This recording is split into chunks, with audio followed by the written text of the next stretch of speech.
तो मैं डिस्कस कर रहा था आपसे कि हमने अब तक जो है ना, वो जो पार्ट्स ऑफ स्पीच हैं उनको इन डिटेल देखा है। और पार्ट्स ऑफ स्पीच की हमने टाइप्स भी पढ़ी हैं, उनको कैसे यूज़ करना है। फिर आप उन नोट्स को कैसे, आपको नोट्स भी आपको बता दिए। फिर आप उनको जाके सर्च इंजन पे या गूगल पे जाके आप इसको सर्च करेंगे, इसकी जो रिलेवेंट एक्सरसाइजेज हैं वो भी आपको बता दिए कि आपने वो एक्सरसाइजेज भी जो है ना जितनी कर सकें बेहतर है। लेकिन 50 से 60 अगर आपने सवाल कर लिए तो आपका ये सारा जो है ना क्रिस्टल क्लियर हो जाएगा। तो पार्ट्स ऑफ स्पीच तो हो गई ओके। और ये वाला जो पार्ट है इसका ताल्लुक अंडरस्टैंडिंग से है, इसमें कोई क्रैमिंग नहीं है। आप इसको अगर आपको समझ में आ गई तो सारा कुछ हो गया। तो जो अंडरस्टैंडिंग वाला पार्ट है इंग्लिश के अंदर हमने डिस्कस किया था, आप हम उसको देख रहे थे और उसको हम कर रहे थे। तो उसके लिए हम क्या करते हैं, मजीद उसकी जो नेक्स्ट स्टेप है उसको लेके चलते हैं। तो हम सेंटेंसेस की बात करते हैं। तो हमारे पास सेंटेंसेस हैं जो हम अंग्रेजी में इस्तेमाल करते हैं। उनके डिफरेंट किस्म की टाइप्स हैं। और अगर हमने उनको अंडरस्टैंड कर लिया तो हमारे लिए उसमें से आसानी हो जाती है।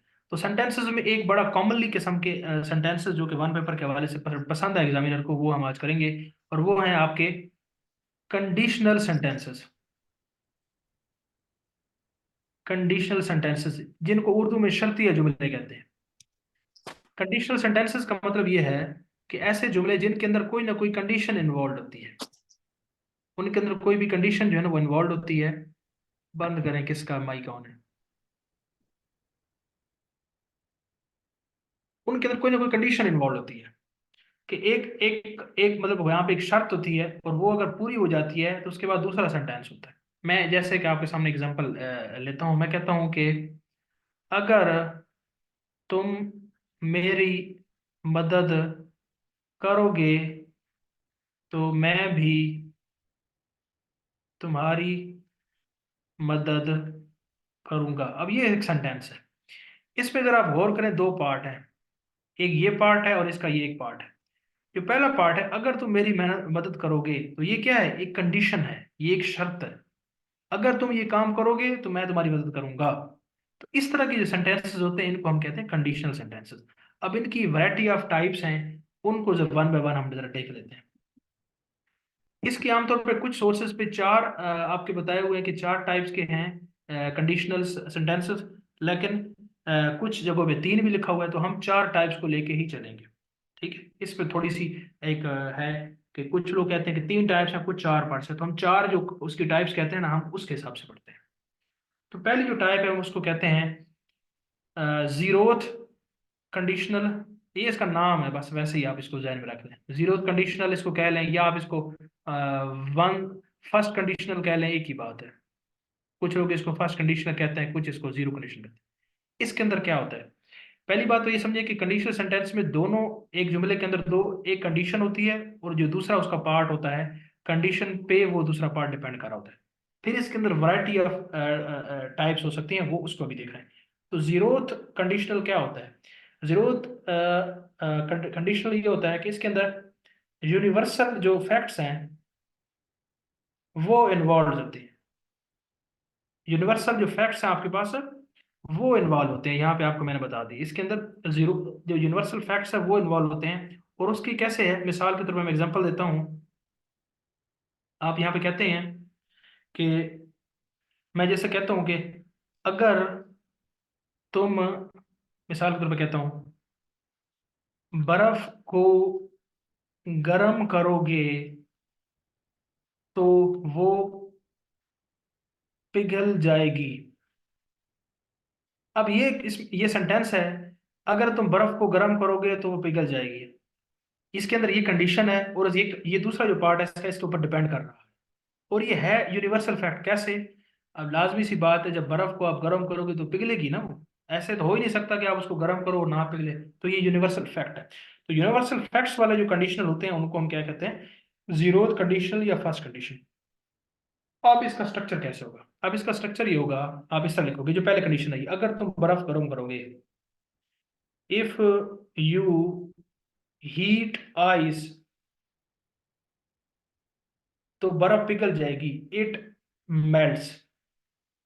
तो इनके दोनों पार्ट्स जो होंगे ना इस सेंटेंस के, उसके अंदर अगर आप नोट करें तो आपको, मैं सेंटेंसेस पढ़ाई नहीं, अगला पार्ट हमारा वो सेंटेंसेस ही है, लेकिन आप देख के बता सकते हैं कि इसके अंदर एक खास एक टेंस है, और वो है आपका present simple tense. Present simple tense, यहाँ भी प्रेजेंट सिंपल टेंस है, यहाँ भी प्रेजेंट सिंपल टेंस है, या इसको आप कहते हैं प्रेजेंट इंडेफिनिट टेंस भी कहते हैं। प्रेजेंट डेफिनेट टेंस यहाँ भी है और प्रेजेंट इंडेफिनिट टेंस भी आपकी यहाँ पे आप देखते हैं कि आप जिसमें आपका एक वर्ब की पहली फॉर्म आती है, अगर उसके पीछे सिंगुलर आ गया तो वो ऐसे ही इसका इजाफा होता है, अदरवाइज ऐसा इसका इजाफा नहीं होता, वही आपका प्रेजेंट सिंपल सेंटेंस होता है। तो अगर आप जरा जोर करें, if you heat ice it melts, तो ये दोनों आपके प्रेजेंट सिंपल सेंटेंसेस ही हैं। ठीक है। हाँ अब देखें ना, अब उसमें तो फ्यूचर है। आप यहाँ पे देख लें, हाँ ये यहाँ एक बात नोट कर लें, बिल्कुल इन्होंने बता दी। अगर तुम बर्फ को गर्म करोगे, अब यहाँ पे इसको जब हम करें ना, इस एक मिनट इधर, एक करोगे नहीं आएगा, ये मैंने यहाँ पे मिस्टेक कर दी है। यहाँ पे अगर तुम बर्फ को गर्म करते हो, यहाँ पे है करते हो, इसकी उर्दू ट्रांसलेशन ऐसे होगी, अगर तुम बर्फ को गर्म करते हो तो बर्फ पिघल जाती है। ये इसकी उर्दू है, वो गे वाला हो नहीं सकता। ठीक है, वो मैं अब नेक्स्ट कंडीशन मुझे लग रहा हूँ। तो जीरोथ कंडीशनल या फर्स्ट कंडीशनल क्या है, अगर तुम बर्फ को गर्म करते हो तो वो बर्फ पिघल जाती है। तो इसमें दोनों में अगर आप नोट करें तो यूनिवर्सल फैक्ट्स हैं। तो इसमें प्रेजेंट डेफिनेट या प्रेजेंट सिंपल टेंस आपका पहला पार्ट भी ऐसा ही होगा और दूसरा पार्ट भी ऐसा ही होगा।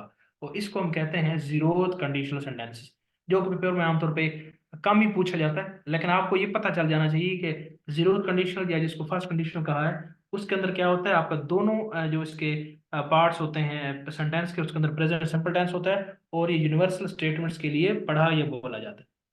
तो ये तो हो गया आपका फर्स्ट कंडीशनल। उसके बाद जी दूसरी टाइप है कंडीशनल सेंटेंसेस की, उसको हम कहते हैं जनाब सेकंड कंडीशनल सेंटेंस।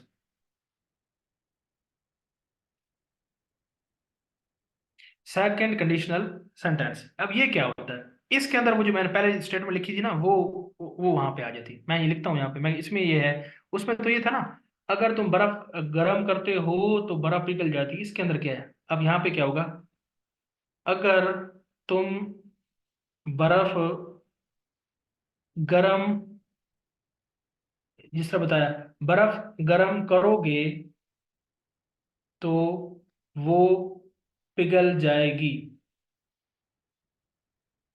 अब जरा नोट करें, उसके अंदर क्या था, यहाँ पे करते हो बर्फ पिघल जाती है, ते हो और ती है, उसको प्रेजेंट सिंपल में आप लेके गए। यहाँ पे क्या है, अगर तुम बर्फ गर्म करोगे तो बर्फ पिघल जाएगी, यानी यहाँ भी आपको फ्यूचर नजर आता है, यहाँ भी फ्यूचर नजर आता है। ये इस तरह का सेंटेंस होगा जिसके अंदर आपको क्या लगता है, अब यहाँ ये सेंटेंस नहीं हो सकता, उसकी वजह है कि ये यूनिवर्सल स्टेटमेंट है। यूनिवर्सल स्टेटमेंट आपका सेकंड कंडीशन में नहीं आ सकता। इसकी मैं और यहाँ पे एग्जांपल लूंगा, ये उसके अंदर शामिल नहीं है, इसकी और एग्जांपल लेता हूँ जो कि यूनिवर्सल फैक्ट ना हो। मिसाल के तौर पर मैं कहता हूँ, अगर तुम मेहनत करोगे तो पास हो जाओगे। ये अब यूनिवर्सल फैक्ट नहीं है, ये ऐसी सिचुएशन है जो उसको कहते हैं मोस्ट लाइकली है। मोस्ट लाइकली है, जो बहुत ज्यादा चांसेस है वो हो सकती है, या आप इसको कह सकते हैं कि मोस्ट फेवरेट सिचुएशन है, और ज्यादा चांसेस ये हैं कि वो हो जाएगी। इस तरह के सेंटेंसेस होते हैं, हम उनको फर्स्ट सेकंड कंडीशनल कहते हैं। अगर तुम मेहनत करोगे तो पास हो जाओगे। अब यहाँ पे गे और गे यहाँ दोनों तरफ आता है। इसके अंग्रेजी इसको कैसे बनाते हैं, अब इसमें अंग्रेजी कैसे बनाते हैं, आप लिखते हैं if you work hard you will pass. आप जरा नोट करें कि अब आपको तो ये शायद लग रहा होगा कि यहाँ पे ये लिखना चाहिए if you will work hard you will pass, इसकी उर्दू ट्रांसलेशन के हिसाब से ट्रांसलेशन की जाए। लेकिन इसका स्ट्रक्चर ही इसी वजह से अलग है कि इसमें आपका एक जो पार्ट होता है वो प्रेजेंट सिंपल टेंस में होता है, और एक आपका जो पार्ट होता है वो प्रेजेंट जो है ना इसमें फ्यूचर सिंपल टेंस में होता है। एक आपका पार्ट प्रेजेंट सिंपल टेंस में होता है और दूसरा आपका फ्यूचर सिंपल टेंस में होता है। हालांकि उर्दू के पार्ट में तो दोनों वो फ्यूचर के हिसाब से बता रहे हैं। तो ये फर्स्ट कंडीशनल होता है। पहला पार्ट इसमें आपका यूजुअली फर्स्ट जो आपका प्रेजेंट सिंपल टेंस में होगा, तो दूसरा जो पार्ट होगा वो क्या होगा, आपका फ्यूचर सिंपल टेंस में होगा। अभी जब आपके पेपर में होगा ना, तो आपने पेपर में क्या होगा, आपके सामने एक सेंटेंस लिखा होगा और वो ये पहला पार्ट आमतौर पर लिखा होता है और कहा जाता है कि दूसरा पार्ट इसका क्या होगा। तो इसको तो देख के आपने असेस करना होता है। तो अगर वो प्रेजेंट सिंपल बन गया और साथ में वो यूनिवर्सल स्टेटमेंट हुई तो आगे प्रेजेंट सिंपल ही आएगा और वो आपका फर्स्ट कंडीशनल होगा। और अगर वो मोस्ट लाइकली सिचुएशन वाला हुआ और यूनिवर्सल स्टेटमेंट ना हुई तो प्रेजेंट सिंपल के आगे फ्यूचर सिंपल आएगा, विल के बाद फर्स्ट फॉर्म आएगी। तो ये है आपका फर्स्ट कंडीशनल। इसकी स्ट्रक्चर देख लिया। अब मैं एक दो सारा स्ट्रक्चर इसका लिख लूँ ना, फिर आपको बाद में क्लियर इसकी पिक्चर बनाने में आपको आसानी हो जाएगी। तो ये आपका हो गया फर्स्ट आपका कंडीशनल हो गया। उसके बाद क्या होता है? उसके बाद तीसरी जो कंडीशनल है ना, वो ऐसी, ये तो ऐसी सिचुएशन थी जो कि मोस्ट लाइकली थी, जो जिनके होने के चांसेस बहुत ज्यादा थे। अब दूसरी जो सिचुएशन ये हो सकती है जिसको हम कहेंगे लीस्ट लाइकली। ऐसी कोई सिचुएशन है जिसके होने के चांसेस जो है ना वो ना होने के समझे बराबर है, बहुत कम है। देखे ना, जीरो अगर पहली कंडीशन को कहेंगे तो दूसरे को फर्स्ट कंडीशनल कहेंगे, और फर्स्ट अगर पहले को कहा तो फिर दूसरे को सेकंड कहेंगे। ये आप नोटेशन है ना। अगर आप पहले को जीरो कह रहे हैं तो दूसरे को फर्स्ट कहेंगे, अगर आप फर्स्ट पहले को कह रहे हैं तो फिर दूसरे को सेकंड कहेंगे। इस तरीके से आइए। अब यहां से तो बात हो गई क्लियर कि आपका ये सेकंड फर्स्ट कंडीशनल जो मिसाल के तौर पर फर्स्ट कंडीशन, मैं जीरो को छोड़ें फर्स्ट ही कहता हूँ। फर्स्ट कंडीशन में यूनिवर्सल फैक्ट्स थे आपके। सेकंड कंडीशन में आपका क्या था? सेकंड कंडीशन में आपके आपने देख लिया कि एक प्रेजेंट सिंपल टेंस था और साथ में फ्यूचर सिंपल टेंस था। फिर अब तीसरा कंडीशन की बात करते हैं, थर्ड कंडीशनल। थर्ड कंडीशनल क्या होगा? उसी सेंटेंस को जरा मैं देखता हूँ। मैं आपको बताया कि ये आपका लीस्ट लाइकली होगा। मैं यहाँ पे सेंटेंस लिखता हूँ, आपको वहां से लिख दो। मैं कहता हूँ अगर तुम मेहनत करते तो पास हो जाते। अगर तुम मेहनत करते तो पास हो जाते, यानी कि वो एक काम हो चुका है और अब वो हसरत का इजहार कर रहा है। ठीक है। ऐसी वो उसको इस तरह का जो सिचुएशन है जो लीस्ट लाइकली है, जो कि होने के चांस अब नहीं है। अब उसने मेहनत की होती तो पास हो जाता ना, अगर तुम मेहनत करते तो पास हो जाते। तो अब तो ये गुजर चुका है, ऐसे जो भी कुछ होना था, तो ये लीस्ट लाइकली है। इस वजह से ये थर्ड कंडीशनल में आता है। आप इसकी उर्दू पे ज्यादा गौर ना करें, आप इसके स्ट्रक्चर जो अंग्रेजी वाला है, उस पर गौर करें। अब इसको कैसे इसका लिखेगा? तो आपको अगर देख के लिखें तो आपको क्या लगेगा? आप लगेगा ये यहाँ पे मेहनत करते हैं तो ये आपका मिसाल के तौर पर आप कहेंगे कि ये पास्ट इंडेफिनिट होना चाहिए यहाँ पे, और पास हो जाता है तो यहाँ भी पास्ट इंडेफिनिट होना चाहिए। लेकिन इसका स्ट्रक्चर ऐसे नहीं है। जिस तरह पहले फ्यूचर सिंपल और फ्यूचर सिंपल हमें देख रहे थे ना, वैसा नहीं था, इधर भी ऐसे ही। इसका कैसे लिखेंगे? आप यहाँ पे लिखेंगे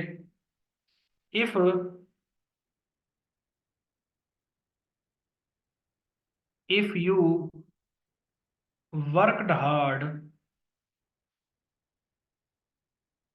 you would pass. If you worked hard you would पास। अब यहाँ पे क्या स्ट्रक्चर है? यहाँ पे पास्ट सिंपल सेंटेंस है। पास्ट सिंपल सेंटेंस यहाँ पे आप देखें ना, पास्ट सिंपल है ना ये इसको, ये आप इसको पास्ट इंडेफिनिट भी कह सकते हैं, सेकंड फॉर्म आ गई। यहाँ पे पास्ट सिंपल सेंटेंस आगे क्या है? आगे आपका वुड है, और वुड के बाद आपके पास फर्स्ट फॉर्म है। ये बात नोट कीजिएगा, वुड के बाद फर्स्ट फॉर्म है। हमें तो लग रहा था कि यहाँ भी पास्ट इंडेफिनिट होगा, लेकिन यहाँ पर पास्ट इंडेफिनिट नहीं है।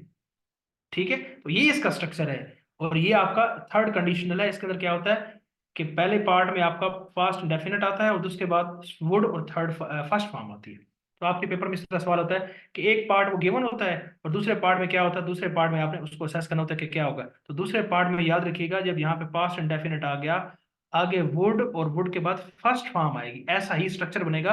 और ये आपका कंडीशनल थ्री है जो कि लीस्ट लाइकली है। ये है आपका तीसरा कंडीशनल सेंटेंस, जिसका ये स्ट्रक्चर है। स्ट्रक्चर आपने ध्यान में रखना है। स्ट्रक्चर जब आपको क्लियर होगा तो सारा उसमें आपको क्लियर होगा। उसके बाद क्या है जी? आगे हम चलते हैं। ये तो आपका हो गया इसमें आपका दूसरा जो कंडीशनल है वो हमने देख लिया। अब यहाँ पे तीसरा जो कंडीशनल है, अब हम उस पे जाते हैं। चौथा कंडीशनल, तीन हो गया ना, चौथा कंडीशनल। अब यहाँ पे एक ऐसी सिचुएशन, पहले में क्या था? यूनिवर्सल फैक्ट्स, यहाँ ऊपर लिखता हूँ। एक दफा मैं क्लियर कर लूँ ना, फिर आपके जो सवाल होंगे वो देख लेंगे। यूनिवर्सल फैक्ट्स पहले में। दूसरे में क्या था? दूसरे में आपने देखा कि आपका जो है ना, जो मोस्ट लाइकली सिचुएशन थी उसको हमने देखा। फिर तीसरे में हमने लीस्ट लाइकली सिचुएशन को देखा। अब चौथी कंडीशनल है, ये अगर आप जीरो कहते तो इसको फिर थर्ड कंडीशनल कहेंगे। वो क्या है? ये एक ऐसी सिचुएशन है जो कि नामुमकिनात है और महज ख्वाहिश का इजहार है, और ये एक इसका हकीकत से कोई ताल्लुक नहीं है। अभी आप सेंटेंस देखेंगे तो पता आपको चल जाएगा, इसका हकीकत से कोई ताल्लुक नहीं है। आप यहां पे लिखते हैं सिचुएशन, आप कहते हैं अगर मैं अमेरिका का सदर होता तो, ठीक है, तो कह लें कि अमेरिका का सदर होता तो तुम्हें वजीर आजम या पीएम बनाता। अगर मैं अमेरिका का सदर होता तो वज़ीर आज़म बनता। अब आपको ऑब्वियस सी बात है, क्लियर हो रहा है यहाँ पे कि एक ऐसी ख्वाहिश ख्वाहिश ख्वाहिश का इजहार है जो नामुमकिनात में से है, आपका कोई उसके साथ ताल्लुक ही नहीं है, ठीक है।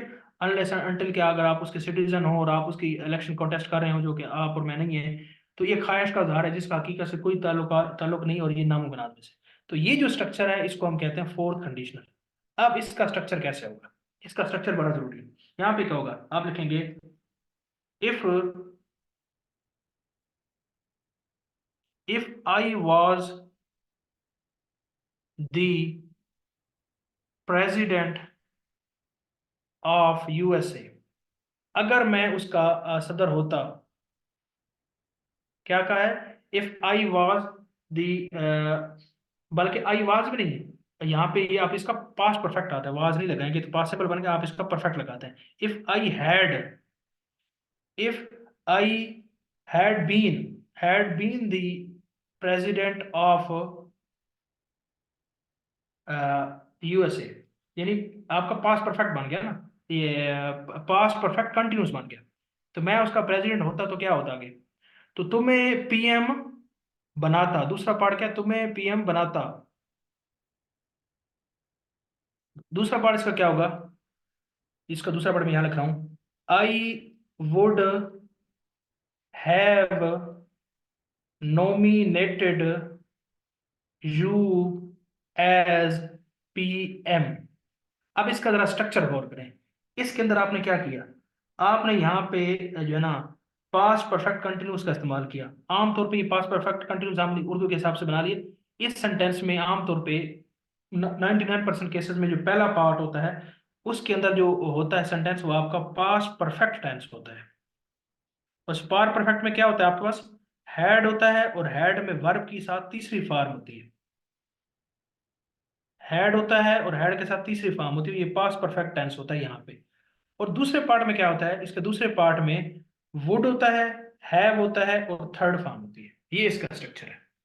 तो अगर अभी अभी आपके पेपर में किसी जगह पे हैड और यहाँ पे थर्ड फॉर्म आ जाएगी किसी सेंटेंस में, तो आप समझ जाइएगा ये फोर्थ कंडीशनल है, और अंडरस्टूड सी बात है कि इसके सेकंड पार्ट में वुड, हैव और थर्ड फॉर्म आएगी।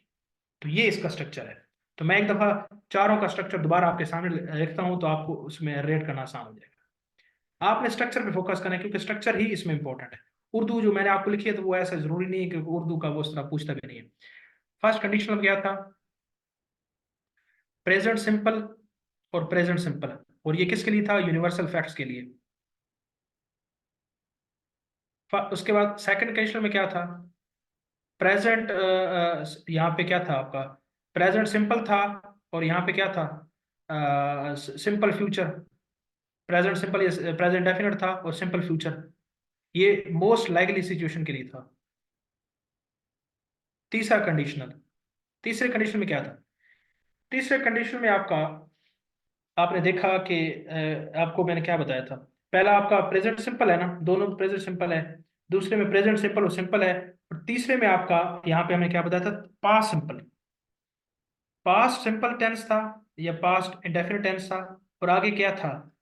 Would plus first form of verb था, फर्स्ट फॉर्म ऑफ वर्ब था। और चौथे कंडीशन में क्या होता है आपके पास?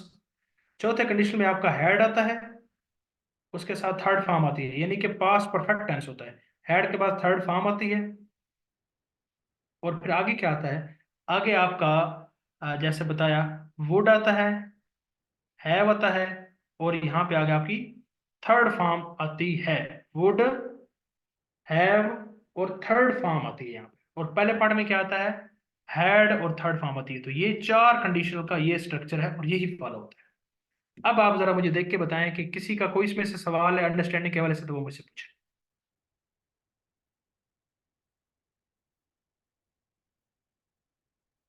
हाँ जी, बताइएगा।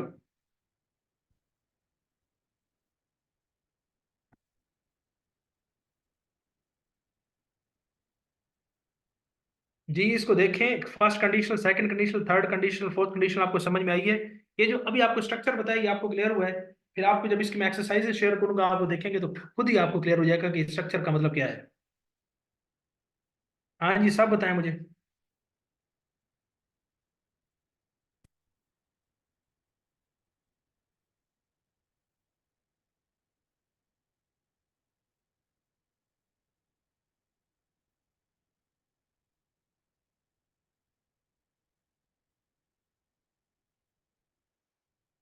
ठीक हो गया।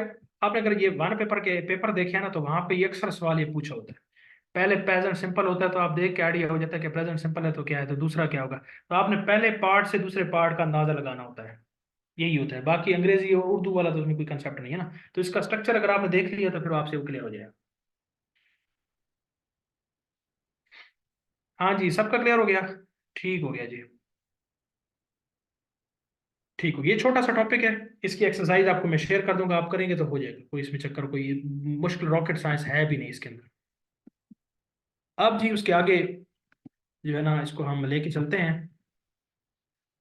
तो अभी हमने कंडीशनल की आपके सामने जो है ना टाइप्स पढ़ी, तीन टाइप्स देखी आपको। तीनों टाइप्स में आपको पता चल गया कि कैसे ये कैसे वो एक एक एक करके आपका स्ट्रक्चर उसमें होता है, पहले के अंदर क्या होता है, दूसरे के अंदर क्या होता है, तीसरे के अंदर क्या होता है। तो ये आपको यहाँ से क्लियर होगी। अब जो 12 सेंटेंसेस पढ़ाए जाते हैं छोटी क्लासेस में, उनको जरा हम रिकैप करते हैं, उनको जरा पढ़ते हैं। तो जो 12 सेंटेंस हैं उसको हम इस तरह लिखते हैं, हम कहते हैं कि एक वो जमाना होता है जो गुजर चुका होता है, उसको हम पास्ट कहते हैं। एक जमाना वो होता है जो गुजर रहा होता है, जिसको हम प्रेजेंट कहते हैं। एक वो जमाना होता है जो आना होता है, हम उसको फ्यूचर कहते हैं। जिसको उर्दू में आपने माजी और हाल और मुस्तकबिल देखा। ठीक है, माजी हाल और मुस्तकबिल, माजी हाल मुस्तकबिल। माजी आपका पास्ट है, प्रेजेंट आपका हाल है, और फ्यूचर ही है। तो ये तीन जमाने होते हैं किसी भी लैंग्वेज को, किसी भी मामले को डील करने के लिए। तो हम इन तीनों को, जो बेसिक सेंटेंस आपको कराए जाते हैं आपकी छोटी क्लास में, ये वन पेपर के हवाले से आपको जरूरी है, वो हम जल्दी जल्दी कवर करने की कोशिश करेंगे। तो इसमें इसके अंदर चार सेंटेंस पास्ट के अंदर आएंगे, चार ही आपके प्रेजेंट में आएंगे, और चार ही आपके फ्यूचर में आएंगे। तो टोटल आपके 12 सेंटेंस। तो इनको जरा हम पहले नाम लिख लेता हूँ, फिर आपको वन बाय वन बताता हूँ कि कौन कौन से हैं। तो पहले तो ये आपको ही पता होना चाहिए कि मैं एक टर्म यूज करूंगा। एक ही चीज है यहाँ पे, मैं अगर सिंपल लिखूं या इंडेफिनेट लिखूं एक ही बात है। कुछ बुक्स में सिंपल लिखा होता है, कुछ जगह पे इंडेफिनेट लिखा होता है। इंडेफिनेट, इंडेफिनेट क्या होता है। उसके बाद कॉन्टिन्यूअस। उसके बाद क्या होता है आपका परफेक्ट।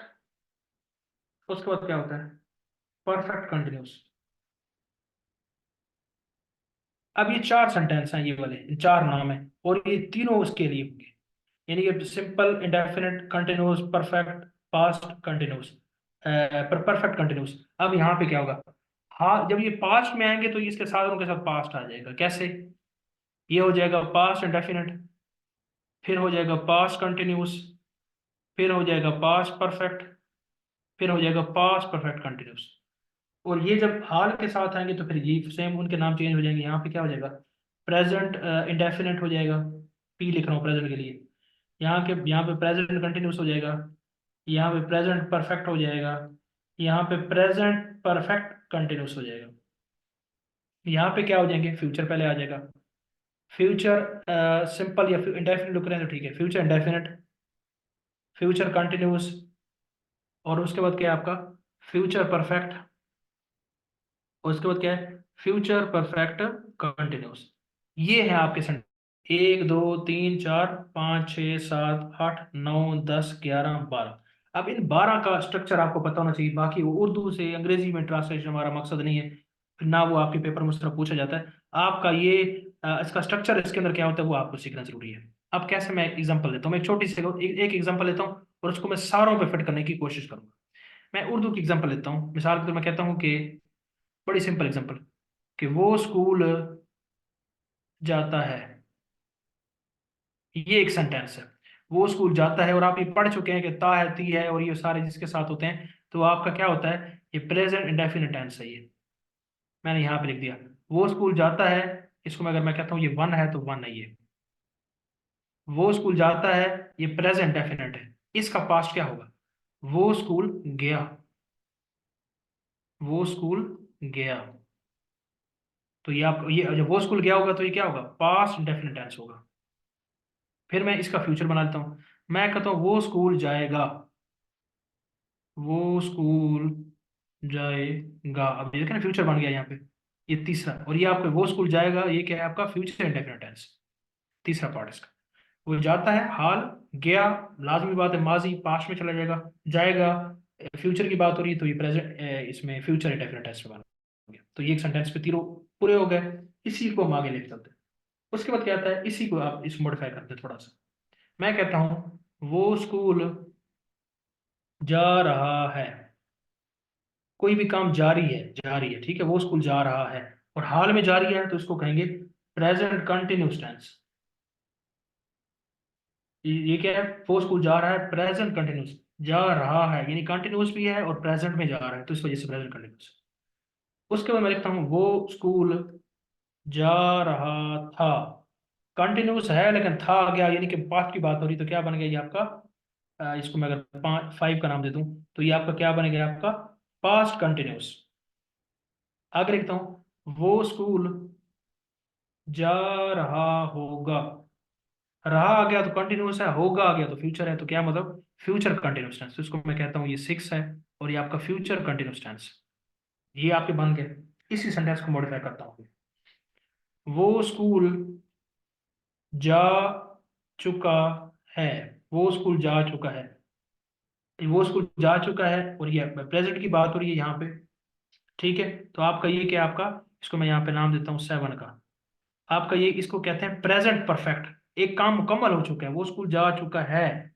चुका है आपको क्या बता रहा है कि वो ये उसमें है, जा चुका, जा चुका, तो आपको पता चलेगा ना कि एक काम मुकम्मल हो गया, यानी परफेक्ट हो गया आपका काम। और जा चुका है इसका मतलब वो हाल की बात हो रही, तो ये आपका बन गया इसका present perfect sentence. Present perfect. अब आगे इसका मैं एक और बनाता हूँ, इसको माजी में ले जाता हूँ, तो क्या लिखूंगा, वो स्कूल जा चुका था। अब वो जा चुका से तो आपको पता चल गया कि ये परफेक्ट है, और था से पता चल गया ये माजी की बात है, तो ये आपका बन गया पास्ट परफेक्ट टेंस, जो मैंने यहाँ लिखा है पास्ट परफेक्ट टेंस। आगे जी, वो स्कूल जा चुका होगा। जा चुका से आपको पता लग गया ये परफेक्ट है, वो कुक होगा। होगा से पता आपको क्या चल गया, ये क्या है आपका फ्यूचर है, तो ये आपका बन गया फ्यूचर परफेक्ट टेंस। आगे लेके चलते हैं। अब ये, अब नाम से जारी कंटिन्यूस में एक काम जारी होता है, परफेक्ट में मुकम्मल हो चुका होता है। यहाँ पे क्या है, यहाँ पे परफेक्ट कंटिन्यूस, इसका मतलब है कि हमें परफेक्शन भी कुछ नजर आएगा, इसका भी कुछ पार्ट नजर आएगा, और आपका कंटिन्यूस का पार्ट भी नजर आएगा। मैं यहाँ पे कैसे होगा ये बता दूं। इसको हम किस तरह देखते हैं, इसको इस तरह देखते हैं, वो सुबह से स्कूल, ठीक है, जा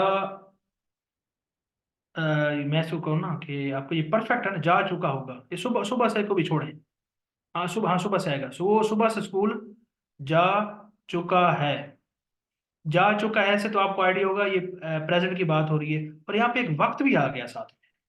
वो सुबह से स्कूल जा चुके हैं। अब इस सेंटेंस पे अगर गौर करें तो इसमें दो बातें हैं। एक हाल की बात है, जा चुका है। दूसरा आपको आपको नजर आ रहा है कि ये तो आपको प्रेजेंट पता चल गया।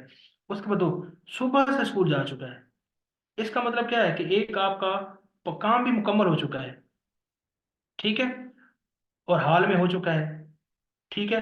अब क्या आएगा जी यहाँ पे, तो ये आपका बन गया आपका, इसको जो हमने कहा ना, इसका जो क्या इसका नाम दिया था आपका, ये प्रेजेंट, क्या इसका नाम दिया था, पास्ट परफेक्ट कंटिन्यूस था ना ये, आपका present perfect continuous. Present perfect continuous. अब हाँ कंटिन्यूस है, तो कंटिन्यूस का मतलब क्या है, वो सुबह से स्कूल जा चुका है नहीं होगा, सुबह से स्कूल जा रहा होगा,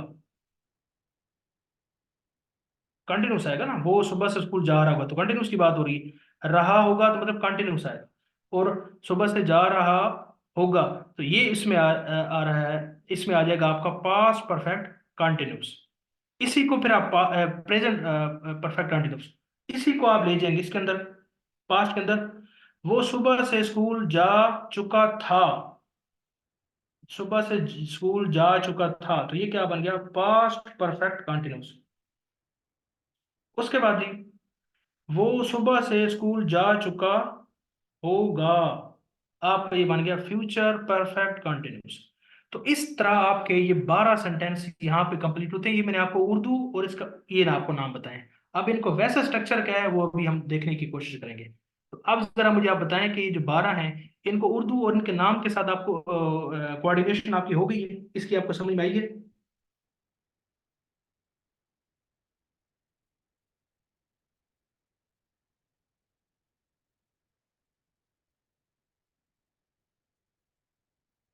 ये अभी आपको उर्दू में और इसका कैसे वो सेंटेंस के नाम के साथ उसका रिलेशन है, फिर इसका स्ट्रक्चर अंग्रेजी में कैसे बनता है वो भी हम देखेंगे। कि ये जो प्रेजेंट फ्यूचर पास्ट इसका आपस में जो है ये किस तरह चेंज होता है, ये आपको क्लियर हो गया।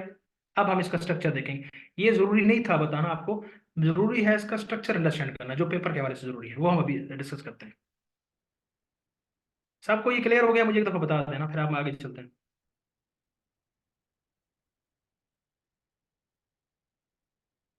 ठीक हो गया जी? ठीक हो गया, अभी हम इसका स्ट्रक्चर देखते हैं, इन 12 सेंटेंसेस का स्ट्रक्चर जरा देखें।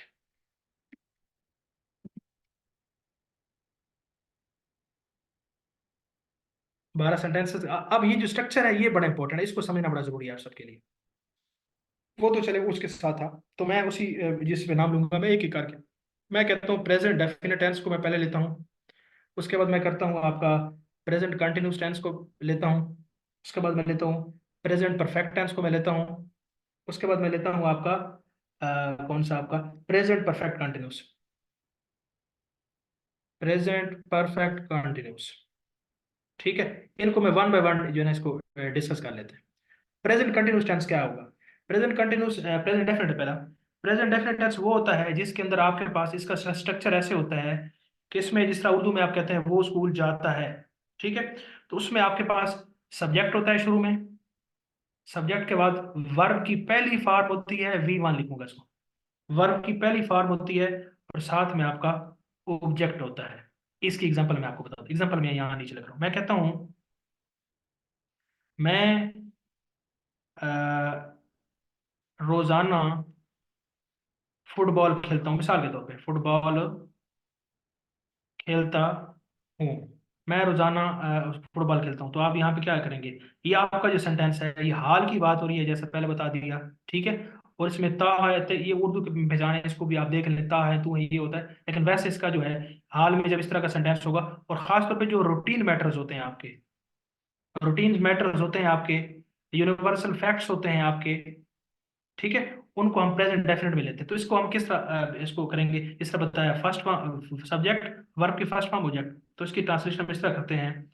हम कहते हैं आई प्ले फुटबॉल, रोजाना खेलता हूँ daily, I play football daily. अब यहाँ पे वर्ब की फर्स्ट फॉर्म है, इस फर्स्ट फॉर्म के साथ मैंने कुछ एडिशन नहीं की। अगर इसके पीछे इसके पीछे अगर ही शी और इट आ गया, ये कोई सिंगुलर आपके पास ये आ गया, ठीक है, ही शीट मतलब सिंगुलर को इस तरह गया कि ही शीट का मतलब कोई फर्स्ट पर्सन आ गया, ठीक है, फर्स्ट पर्सन।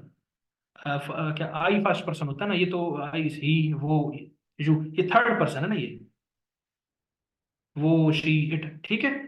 तो ये अगर इसमें आ गए पर्सन को, खैर इसको भी छोड़ें, ही शीट की फॉर्म है, अब इसको देखें। ही शीट अगर इसमें आ जाता है तो आप इसमें ऐसे ही इसके इजाफा से, हाँ जी थर्ड पर्सन है ये, थर्ड पर्सन के साथ बिल्कुल ये थर्ड पर्सन ही है। तो थर्ड, अगर आप थर्ड पर्सन के देख लें वो थोड़ा कॉम्प्लिकेटेड हो जाता है उसको समझना, तो आप ये देख लें ही शीट आ गया तो इसमें था ऐसे ही, ऐसे ही इसका यहाँ पे इजाफा होगा, अदरवाइज नहीं होगा। तो ये आपका है प्रेजेंट डेफिनेट टेंस। इसी को फिर मैं मॉडिफाई करता हूँ। मैं कहता हूँ जिस तरह प्रेजेंट कंटिन्यूस, इसी को कंटिन्यूस बनाता हूँ। मैं रोजाना फुटबॉल खेल रहा हूँ, मैं रोजाना फुटबॉल खेल रहा हूँ। अब इसका स्ट्रक्चर क्या होगा? इसका स्ट्रक्चर क्या होगा? सब्जेक्ट आएगा शुरू में, यहाँ पे इज एम आर आएगा, ठीक है। यहाँ पे वर्ब आएगा, वर्ब के साथ आई एन जी आएगा और साथ में ऑब्जेक्ट आएगा। तो इसकी ट्रांसलेशन कैसे होगी? लिख नहीं रहा मैं, वैसे बता रहा हूँ, आप समझ जाएंगे। मैं रोजाना फुटबॉल खेल रहा हूँ, तो आप लिखेंगे I am playing football daily, ठीक है। I am playing football, I am आ जाएगा, आई आई के साथ एम आता है, उसके साथ प्ले के साथ ये जिस तरह एम आर, ये आर दे के साथ आर आएगा, ठीक है। ये बातें आपको ओबीएस हैं, पता है, बताने की जरूरत नहीं है, ठीक है। आई एम प्लेइंग, उसके बाद आई एन जी, यहाँ पे वर्ब आएगा आपका, ये प्ले, उसके साथ आई एन जी आ गया, प्लेइंग, आगे फुटबॉल आपका जो आपका आगे मजीद है आपका ऑब्जेक्ट है, तो वहाँ आ गया। तो यानी जो प्रेजेंट कंटिन्यूस टेंस होगा उसमें सब्जेक्ट होगा, इज एम आर होगा, वर्ब होगा, आई एन जी होगी, ऑब्जेक्ट होगी। इसका स्ट्रक्चर ये है, आपने यही ध्यान में रखना है। इसी को मैं इस तीसरे सेंटेंस में कन्वर्ट करता हूँ, जो है आपका प्रेजेंट परफेक्ट टेंस। इसको मैं कहता हूँ कि मैं रोजाना को, आप इसमें से रोजाना फिर ऐड हो नहीं सकता। मैं फुटबॉल खेल चुका हूँ, मैं फुटबॉल खेल चुका हूँ, कि आपका परफेक्ट है ना, ये काम आपका हो चुका है। मैं फुटबॉल खेल चुका हूँ। इसका स्ट्रक्चर क्या होगा? इसके स्ट्रक्चर में शुरू में आपका सब्जेक्ट आएगा, सब्जेक्ट के बाद आपका हैज या हैव आएगा, हैज या हैव आएगा, उसके बाद वर्ब की तीसरी फॉर्म आएगी। यहाँ दोनों में देखे ना, फर्स्ट की फर्स्ट फॉर्म थी, यहाँ पे तीसरी फॉर्म आएगी और साथ में ऑब्जेक्ट आएगा।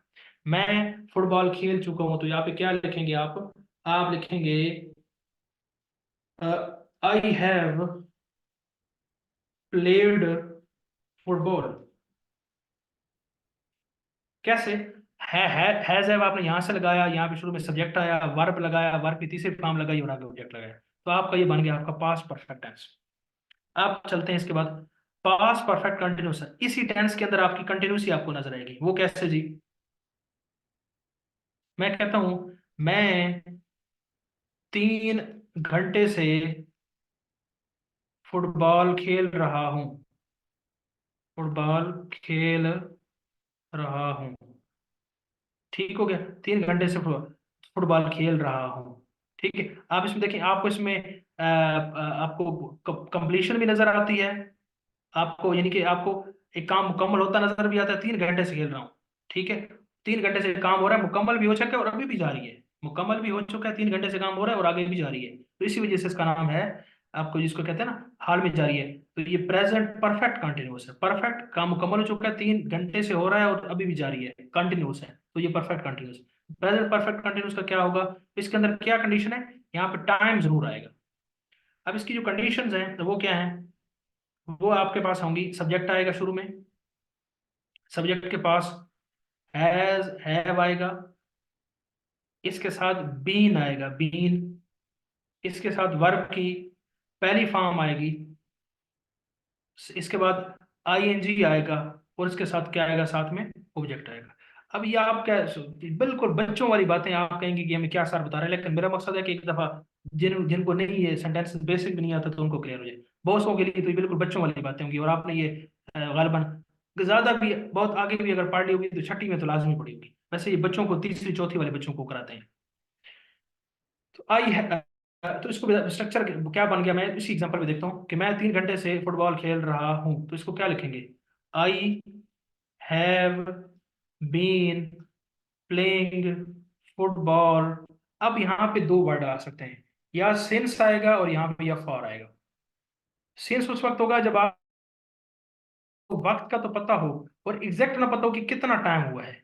आपको शुरू का पता हो, आप मिसाल के तो मैं कहता हूँ कि 2 घंटे 2 बजे से, अब 2 बजे से अब तक कितना टाइम हुआ है आपको कुछ पता नहीं है, मुतय्यन नहीं है, तो उसके साथ आप क्या लगाते हैं? सेंस। और जहाँ पे आपको वक्त का क्लियर आइडिया हो और आपको कहें 2 घंटे से, 4 घंटे से, 5 दिन से, 10 दिन से, तो उसके साथ फार आता है। तो यहाँ पे 3 घंटे तो आपको पता है वक्त का, तो आप यहाँ पे फार लगाएंगे। I have been playing football for 3 hours. 3 घंटे से मैं क्या कर रहा हूँ? फुटबॉल खेल रहा हूँ।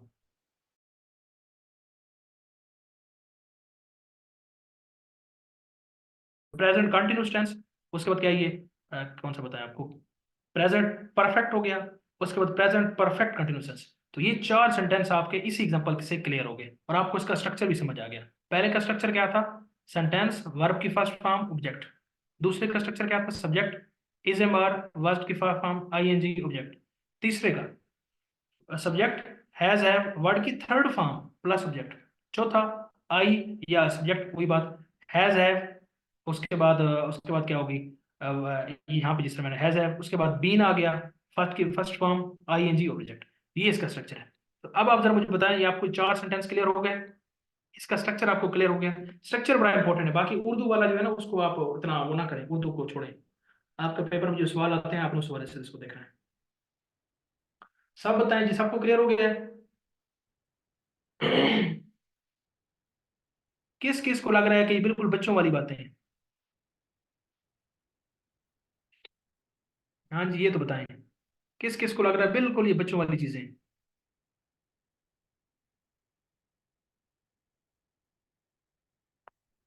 सेंस और फार का मैं मतलब बता देता हूँ। और किसको लग रहा है सैर के अलावा? ये किस क्लास में वैसे आप बच्चों को पढ़ाते हैं सेंटेंसेस?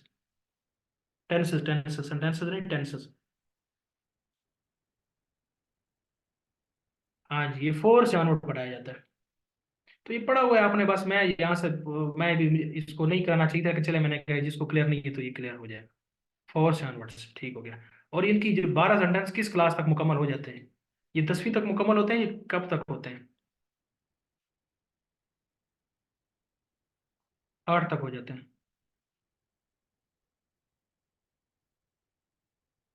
जी मैं सेंस फार का बता देता हूँ। जी देखें, सेंस फार का यहाँ पे सवाल आया है। सेंस फार का ये आपको बताया है कि सेंस फार में ये होता है कि जब आपको ना एक वक्त का डिफाइंड हो ना, वक्त मिसाल के तौर पे आप, मैं 10 घंटे से मुताला कर रहा हूँ या पढ़ रहा हूँ, मुताला कर रहा हूँ। 10 घंटे डिफाइंड है, बता दिए कितने घंटे? 10 दिन से, 2 दिनों से, 5 दिनों से, ठीक है। तो ये जब डिफाइंड हो जाए तो उसके साथ हमेशा फार आता है। और जब ये कह दिया जाए मैं 10 बजे से ये काम कर रहा हूँ, मैं जनवरी से ये काम कर रहा हूँ, मैं 1980 से ये काम कर रहा हूँ, अब डिफाइंड नहीं है कि कब से तो कर रहे हैं और कब तक कर रहे हैं। तो जब डिफाइंड ना हो प्रॉपर तरीके से तो फिर सेंस का इस्तेमाल होता है। तो सेंस फार का ये मतलब पता चला सबको, ये जिसने पूछा था?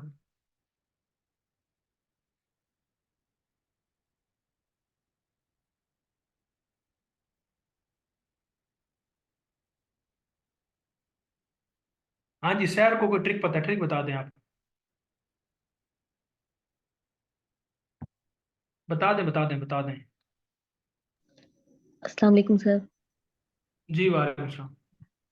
सर हम लोग जब बच्चों को कराते हैं ना तो ये इसकी ट्रिक ये होती है कि उर्दू में जैसे आपके पास जो सेंटेंस है ना, अगर उसमें जो लफ्ज आपके पास वक्त दिया हुआ है उसकी जमा बन जाती है तो वहां पे फिर हम लगाते हैं फॉर। और अगर उसकी जमा नहीं बनती तो हम वहां पे लगाते हैं सिंस। लाइक अभी घंटा एक यानी कि घंटे की बात हो रही थी तो घंटे का जमा बन जाती है घंटों, दिन की बन जाती है दिनों, साल की बन जाती है सालों, तो इनके साथ हम लगाते हैं फॉर। लेकिन जैसे जनवरी है और टाइम एग्जैक्ट पता चल गया हमें 10 यानी कि 10 बजे में 10 o'clock है, और या फिर मंडे आ गया हमारे पास, तो उनकी जमा नहीं बनती, या कोई ईयर आ गया 1980 आ गया या 2005 आ गया तो इनकी जमा नहीं बन सकती, तो फिर उनके साथ हम सेंस लगाते हैं। बिल्कुल जी, आपने तो बहुत अच्छी जो है ना ट्रिक बता दी। हाँ जी, अब जिनको सेंस फार की समझ नहीं, दोनों को इनकी एग्जांपल की समझ में आ गई है।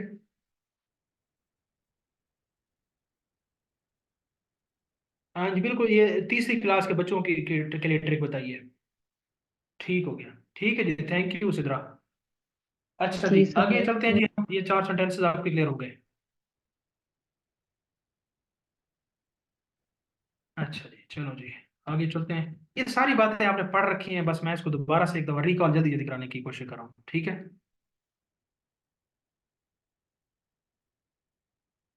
आगे चलते हैं जी। तो 4 सेंटेंसेस हमारे हो गए हैं, अब हम उसके आगे जरा देखते हैं। तो नेक्स्ट जो है ये आपका, ये बता दिया आपको क्या था बताया। हाँ जी, तो ये प्रेजेंट के तो हो गया, अब हम चलते हैं उसके अंदर, आपके पास्ट के अंदर। जिस तरह प्रेजेंट सिंपल था इसी तरह ये अब क्या होगा यहाँ पे, पास्ट सिंपल या पास्ट इंडेफिनिट होगा पहला सेंटेंस। पास्ट इंडेफिनिट के बाद क्या होगा, पास्ट कंटिन्यूस होगा। पास्ट कंटिन्यूस के बाद क्या होगा, पास्ट परफेक्ट होगा, ठीक है।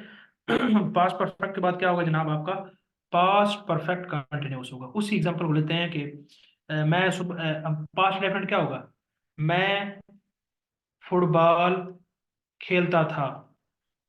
मैं फुटबॉल जैसा था ना, खेलता हूं तो फिर खेलता था, पास्ट बन गया। तो इसका स्ट्रक्चर क्या होगा? इसका स्ट्रक्चर ये होगा, सब्जेक्ट आएगा, वर्ब की दूसरी फॉर्म आएगी और ऑब्जेक्ट आएगा, बस। सब्जेक्ट, वर्ब की दूसरी फॉर्म और ऑब्जेक्ट। ठीक है। तो मैं आप लिखेंगे, आई खेलता था, आई प्लेड, ये मैं खेलता था भी छोड़ें, आई मैं क्रिकेट खेला। इस तरह के ना ज्यादा क्लियर है, वो थोड़ा और सेंस में चला जाता है। मैं फुटबॉल खेला, आई प्लेड फुटबॉल। अब यहाँ पे जरा नोट करें, ये सब्जेक्ट है, ये वर्ब की दूसरी फॉर्म है, दूसरी, तीसरी नहीं है, दूसरी, और साथ में ऑब्जेक्ट आ गया। तो ये होता है पास्ट इंडेफिनिट। अब पास्ट कंटिन्यूस क्या होता है? मैं फुटबॉल खेल रहा था। रहा था में इसका क्या स्ट्रक्चर होगा, यानी पास्ट कंटिन्यूस का? सब्जेक्ट आएगा, वाज वर आएगा, और साथ में आप वर्ब की फर्स्ट फॉर्म आएगी, और साथ में आईएनजी आएगा, और साथ में ऑब्जेक्ट आएगा। तो ये है आपका पास्ट कंटिन्यूस। तो आप इसको खुद बना लेंगे और आप कहेंगे, आई वॉज प्लेइंग फुटबॉल। ठीक हो गया, आई वॉज प्लेइंग फुटबॉल। अब यहाँ पे ये जो मैंने करेक्शन कराई है ना, ये भी, इसका भी मतलब है वो डिफरेंट है, वो आपको मैं बताता हूँ कि क्यों करेक्शन कराई है। कि ये मैं फुटबॉल खेलता था या खेला, तो ये इसका क्यों वो फर्क है, ये आपको एंड में बताता हूँ मैं कि ये क्यों मैंने चेंज कराया। अब जनाब ये तो हो गया आपका क्या है, परफेक्ट कंटिन्यूस। उसके बाद इसी का है आपके, उसके बाद नेक्स्ट जो आपका क्या है वो, ये इसका आपका पहला पास्ट इंडेफिनिट, पास्ट कंटिन्यूस, और ये क्या है, क्या था, पास्ट परफेक्ट। पास्ट परफेक्ट ये क्या है? यहाँ पे जिसका वो चुका है था ना, मैं फुटबॉल खेल जिसे फुटबॉल खेल चुका हूँ। अब मैं फुटबॉल खेल चुका था, खेल चुका था, ये वाला। इसका क्या है जी? इसके लिए आप सब्जेक्ट लगाएंगे, उसके बाद आप हैड लगाएंगे, और उसके बाद आप क्या लगाएंगे, वर्ड की तीसरी फॉर्म लगाएंगे, और आप ऑब्जेक्ट लगाएंगे। तो आप जब प्रेजेंट में थे तो आपने यहाँ पे हैज और हैव लगाया था, वर्ब की तीसरी फॉर्म लगाए थे। यहाँ पे हैड आ गया और थर्ड फॉर्म है, बाकी कोई फर्क नहीं। आप कहेंगे, I had played football. Okay हो गया जी। आगे क्या है जी? ये आपका है पास्ट।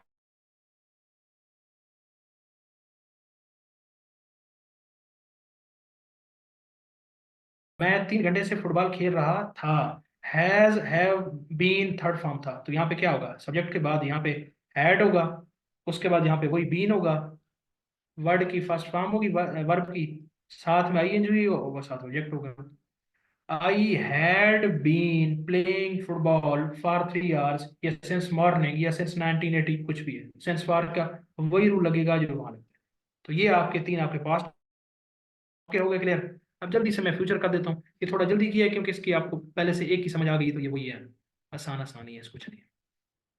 अब फ्यूचर वाले हैं, तो पहले पहले आता है फ्यूचर इंडेफिनिट, फिर क्या आता है कि फ्यूचर कंटिन्यूस, फिर क्या होता है, future perfect, future perfect continuous.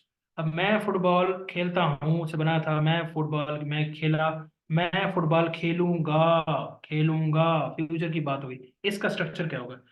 इसका स्ट्रक्चर क्या होगा? सब्जेक्ट होगा, विल या शैल होगा, और साथ में क्या होगा आपका, ऑब्जेक्ट होगा। आई शैल प्ले फुटबॉल। अब यहाँ पे पहले हम जब पढ़ते थे तो आई और वी के साथ हम शैल लगाते थे, ठीक है, और इसके अलावा सारों के साथ विल लगाते थे। लेकिन जो नया लिटरेचर आया उसके अंदर वो विल और शैल में को खास जो है ना वो उन्होंने फर्क जो है ना वो खत्म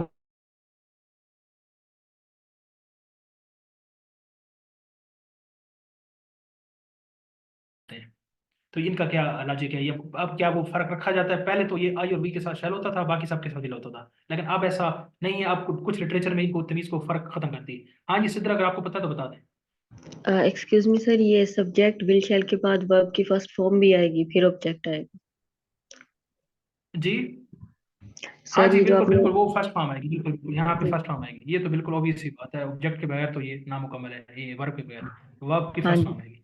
तो ये विल और शैल की आप रीजन बताए ना। विल शैल का ये है कि जो न्यू हमारे पास इंग्लिश है ना, उसमें हम शैल ही लगाते हैं, सबके साथ हम विल लगाते हैं, शैल नहीं लगाते। लेकिन जो ठीक हो गया, तो हमारे यही बात टेंसेस, बताना है। ये जो टेंसेस का रूल चल रहा है ना, जैसे टेंसेस हैं, अगर लिखने में हम लिखेंगे ना तो फिर उसमें आई वी के साथ शेल ही, अभी तो अभी लिखने में हम शेल ही यूज करते हैं अपने टेंसेस के अकॉर्डिंग, टेंसेस में। लेकिन अगर इसको ओमिट भी आप करना चाहें तो आप कर सकते हैं, वो आपका रॉन्ग नहीं होगा, मतलब सबके साथ विल लग सकता है। ठीक हो गया। तो शुरू में जब हम पढ़ते थे मैट्रिक एफए में, उस वक्त ये स्ट्रिक्ट रूल था, और फिर लिटरेचर के अंदर चीजें चेंज होती रहती हैं, तो ये फिर चेंज हो गया, जिस तरह मैं अभी मुझे आइडिया था उन्होंने बता दिया। ठीक हो गया जी। तो ये नोट कर लें, अब आप लगा सकते हैं, लेकिन ये बेहतर ये है कि आप इस रूल को फॉलो करें। आई वी के साथ आप शेल लगाएं, और उसके बाद आप क्या करें कि बाकी के साथ आप जो है ना विल लगा सकते हैं। ठीक हो गया।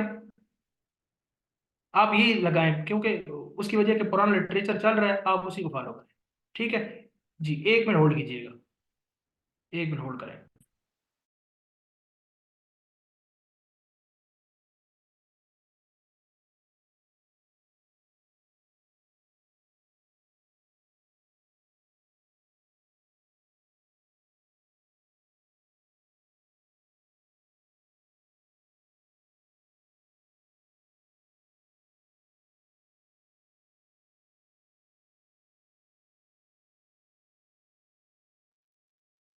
हाँ जी, क्लियर हो गया सबको। बस आप ये पुरानी जो कन्वेंशन है उसी को फॉलो करें, आई वी के साथ शैल लगाएं, और बाकी सबके साथ विल लगाएं। ठीक है। नया उसमें ना पढ़ें, क्योंकि वो क्या पता उन्होंने सेंटेंस उसी सब स्ट्रक्चर से दिया हो। ठीक हो गया जी। तो उसका स्ट्रक्चर आपने देख लिया। सब्जेक्ट आएगा, सब्जेक्ट के बाद आपका विल शैल आएगा, और विल शैल के बाद क्या आएगा, आपका वर्ब की फर्स्ट फॉर्म आएगी, और फिर ऑब्जेक्ट आएगा। तो ठीक है, तो इसकी अगर आप वही बात कि मैं फुटबॉल खेलूंगा, आई के साथ शैल लगाएं, आई शैल प्ले फुटबॉल, और वर्ब की फर्स्ट फॉर्म लगाइए प्ले, आई शैल प्ले फुटबॉल। क्लियर हो गया जी।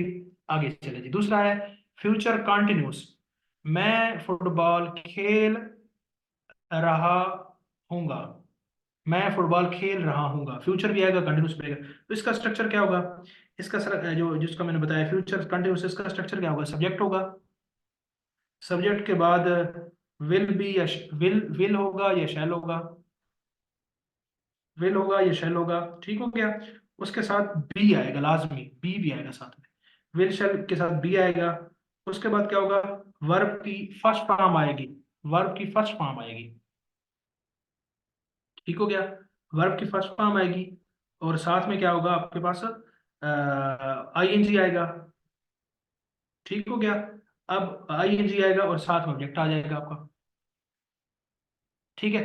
तो आप कह सकते हैं कि मैं जो है ना फुटबॉल खेल रहा हूंगा, तो आई के साथ शैल का लगा दें, आई शैल बी प्लेइंग, पहली फॉर्म आएगी उसके साथ I N G, playing football. तो ये हो जाएगा आपका, ये है आपका फ्यूचर कंटिन्यूस।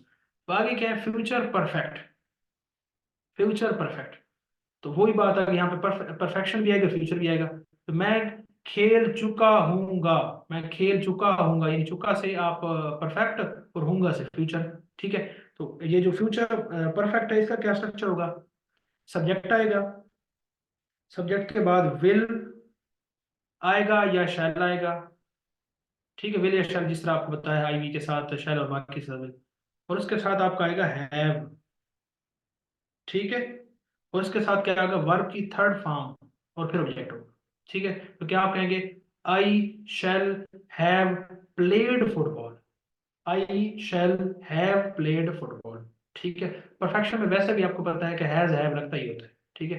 हैज हैव होता है अगर आप सिंपल में हो, अगर आप फ्यूचर में चले जाएं हैज हैव ही रहता है, कि विल शैल साथ में आ जाता है, अगर आप पास्ट में चले जाएं तो हैड हो जाता है वही।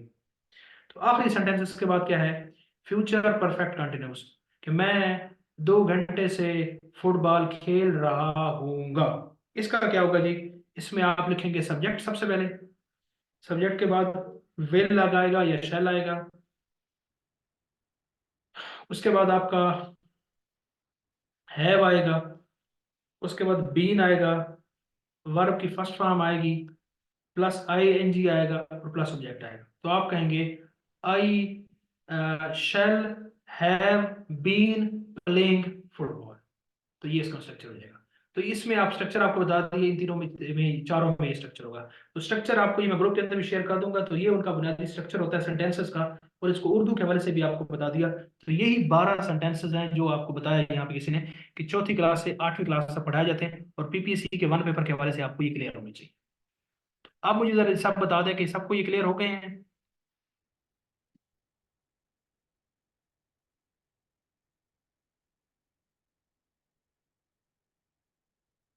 बताइए जी सब मुझे।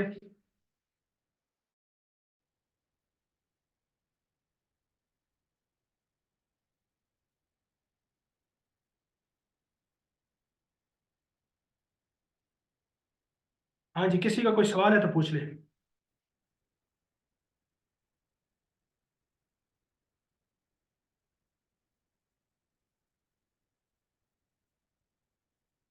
हाँ, मैं वो बता देता हूँ, वो बता देता हूँ, वो मैं बताता हूँ। और सर आपने कुछ पूछना है? सर मुझे एक थोड़ी सी कंफ्यूजन थी। मैंने एक दो जगह देखा था कि ये जो हम लोग यूज करते हैं ना, फ्यूचर परफेक्ट वाला जो टेंस है, इसमें जो हैव का हम्म। कॉन्सेप्ट है, मैंने कुछ जगह पे देखा है कि वो जैसे हम लोग सिंगल के साथ हैज यूज कर रहे होते हैं, लेकिन फ्यूचर परफेक्ट में मैंने देखा है कि वो कई जगह पे ना सिंगल में भी प्लूरल, सिंगल है, प्लूरल है, आई है, वी है, ही शी इट जो भी है, उसके साथ उन्होंने हैव बीन हैज बीन मैंने नहीं देखा। तो मुझे ये कन्फ्यूजन थी कि वैसे तो हम लोग सिंगल के लिए हैज लगाते हैं, तो क्या फ्यूचर परफेक्ट में अ, हम लोग सिर्फ हैव यूज करते हैं या हैज भी कर सकते हैं? नहीं, हम उसी तरह करते हैं जो हैज हैव का रूल है, उसका उसके साथ कोई ताल्लुक नहीं है। हैज हैव उसी अकॉर्डिंग टू उसी हिसाब से यूज होता है। वो वही बात मैंने बताया, लिटरेचर में किसी जगह उन्होंने फॉर वो किया होता है, और जहां से आपने पढ़ा है तो वहां पे कोई लाजमी तो नहीं है कि वो grammatically free, error error free हो वो टेक्स्ट। ये भी तो हो जी सकता है जी ना। जी जी सर, इसलिए। हाँ, तो आप ये जेनेरिक जेनेरिक रूल्स हैं, ठीक है, और इसी इसी को फॉलो करें। सही है। Excuse me sir. ठीक हो गया? जी जी। सर इसमें है भी आता है, इसमें हैज नहीं आता। उसमें आता ही नहीं है हैज। नहीं नहीं, इसमें हैज आता ही नहीं है, इसमें हैव ही आता है। इसका फ्यूचर परफेक्ट, यही तो इस वाले टेंस की मजे की बात है। इसमें चेंज ही कुछ नहीं करना पड़ता, सीधा सीधा बस इसमें सबसे जो बच्चों को हमें पढ़ाने में बच्चों को यानी कि समझाने में मुश्किल होती है वो प्रेजेंट इंडेफिनिट टेंस है, क्योंकि उसमें हर टेंस में जाके रूल चेंज हो जाता है। लाइक डू डज लगेगा तो वहां एस नहीं लगेगा। ये बाकी सारे टेंसेस की मजे की बात ही यही है कि जो चीज चल रही है वो सेम सेम चलती रहती है, और फ्यूचर में मजे की बात यह है कि इसमें सारे में हैव ही यूज होता है, इसमें हैज यूज ही नहीं होता। ठीक हो गया, ठीक, इसी को आप फॉलो करें। वैसे एज पर जिस तरह आपने प्रीवियस कन्वेंशन इस्तेमाल की है उसके हिसाब से तो वही आना चाहिए हैज। लेकिन वो नहीं यूज होता तो आप उसको करें। तो आप यहाँ मेंशन कर दें, हमारे पास ये फ्यूचर परफेक्ट में नहीं होता, जी सर, फ्यूचर और ये परफेक्ट में मेरे ख्याल हमारे में पास फ्यूचर परफेक्ट में भी नहीं होता। हाँ जी, अ, ठीक हो गया। हाँ जी, ये इसमें है भी आता है, फ्यूचर टेंस में हमारे पास हैज नहीं होता। मैं बता देता हूँ, इसको मैं मजीद भी कंफर्म कर लूंगा। वैसे सबको बता देता हूँ कि फ्यूचर परफेक्ट हो या फ्यूचर परफेक्ट टेंस हो, वहां पे आप विल के साथ या शैल के साथ हैव ही लगाएंगे। यहाँ पे हैज का कोई कंसेप्ट नहीं है। आप यही कहा है ना आपने? जी जी सर, यही मैंने बताया। ठीक हो, ठीक ठीक हो गया जी, ये आप नोट कर लें, और इसको मैं मजीद भी काउंटर वेरीफाई करूंगा। लेकिन मैं तो लॉजिक के हवाले से देख रहा था कि जिस तरह उन सब के साथ हैज है तो यहाँ भी तो होना चाहिए उसूली तौर पे। हाँ जी सर, होना तो चाहिए था, लेकिन ये अभी रिसेंटली हमने करवाया ना, अब मैंने ग्रेड 7 को करवाया था। तो फिर मैंने उनको बताया था, ये बुक बुक भी मैंने 2 3 बुक्स भी कंसल्ट की हैं, तो उसमें ये इसकी जो होती है ना फॉर्मेशन स्ट्रक्चर जो लिखा हुआ होता है उसमें यही है कि हैज ही आता है। लेकिन सर फिर भी एक बार आप कंफर्म कीजिएगा।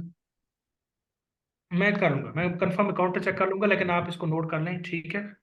तो इसको मजीद भी चेक कर लेंगे, क्लियर हो जाएगा। और ये थोड़ा सा इसमें आप ना डिफरेंट बुक्स में पढ़ें, जिस तरह अभी सैर ने पूछा। तो ये थोड़ा बहुत कभी समटाइम इश्यूज भी होता है, क्योंकि जो लिटरेचर है या ये जो लैंग्वेज है ना, ये कोई हरफ आखर नहीं होती है। ठीक है, मिसाल के तौर पे छोटी सी मैं आपके सामने एग्जांपल देता हूँ, और उसी से आप देखें। आपने देखा होगा कि अगर मैं आपको कहूँ कि आप मुझे तोता लिख के दें, तो आप मुझे ऐसे तोता लिख के देंगे, ऐसे लिखेंगे ना साहब। तो आप जरा मुझे बताएं, आप में से 99% ऐसे ही, और बड़े पीएचडी और स्कॉलर टाइप लोग तो इसको तोता ऐसे ही लिखते हैं। लेकिन जो उर्दू दान है वो क्या कहते हैं, ये तोता ठीक है या गलत है, वो क्या कहते हैं? आप क्या कहते हैं?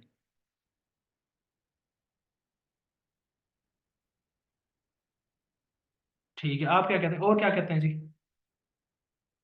बाकी क्या कहते हैं, ये सही लिखा है मैंने?